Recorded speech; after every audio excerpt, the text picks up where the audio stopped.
Hello friends, কেমন আছো তোমরা সবাই? তোমরা সকাল সকাল জগন্নাথ মন্দিরে যাচ্ছে। আচ্ছা, জগন্নাথের স্নান যাত্রা আমাদের পাড়ায় একটা নতুন মন্দির হচ্ছে, তো সেখানেই যাচ্ছি আমি, আমার মেয়ে, আমার দেওর আর ননদ মিলে। দেখো, আমরা দেখতে দেখতে মন্দিরে পৌঁছেও গেছি, চলেও এসেছি মন্দিরে। এখানে অনেক লোকজন আছে, অনেক লোকজন এসছে।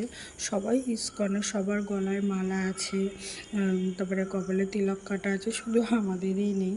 এখানে দেখো কীর্তন হচ্ছে, গান করছে প্রভুরা, অনেক মাতাজিও আছে।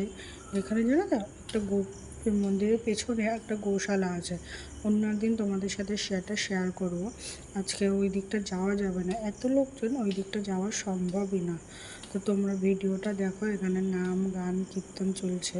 ওখানে অনেক মেয়েরা দেখো নাচ করছে গানের তালে তালে, দেখতে খুব সুন্দর লাগছিল।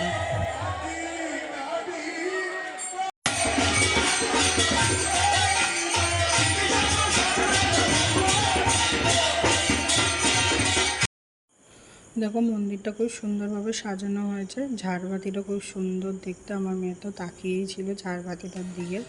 দেখো, এখানে আরতি চলছে, ধূপ দিয়ে আরতি করছে, অনেকক্ষণ ধরে আরতিটা চলছিল। আমার খুব ভালো লাগছিল। এখানে মনে হচ্ছে কি যেন মায়াপুরে এসেছি। দেখো, জগন্নাথ, সুভদ্রা, বলরাম, তারপর দুপাশে দুটো গোপালও আছে এবং নিচে অনেক ছোট ছোট গোপালও আছে। আমার মেয়েকে এখানে ওর কাকা জগন্নাথের ধুলো খাওয়াচ্ছে, গড়াগড়ি খাওয়াচ্ছে জগন্নাথের সামনে। দেখো, খুব সুন্দর করে সাজানো হয়েছে। ওপরে অন্নভোগ দেওয়া হয়েছে এবং নিচে ফল প্রসাদ দেওয়া হয়েছে, আম, কাঁঠাল ইত্যাদি ইত্যাদি অনেক ফল দেওয়া হয়েছে ওখানে। দেখো, প্রভু ওখানে প্রদীপ ধরাচ্ছে আরতি করবে বলে, পঞ্চপ্রদীপ দিয়ে আরতি করা হচ্ছে এখন।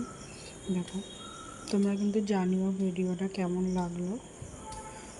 তোমরা অনেকেই হয়তো আজকের দিনে কেউ পুজতে গেছো, কেউ মায়াপুর গেছো, বা পাড়ার অনেক ছোটোখাটো যেখানে জগন্নাথ মন্দির আছে সেখানেও গেছো, অনেকেই তোমরা গেছো। তো আমিও চলে এসেছি আমাদের পাড়ার মন্দিরে। তোমাদের ভিডিওটা কেমন লাগলো জানিও। ভিডিওটা তোমাদের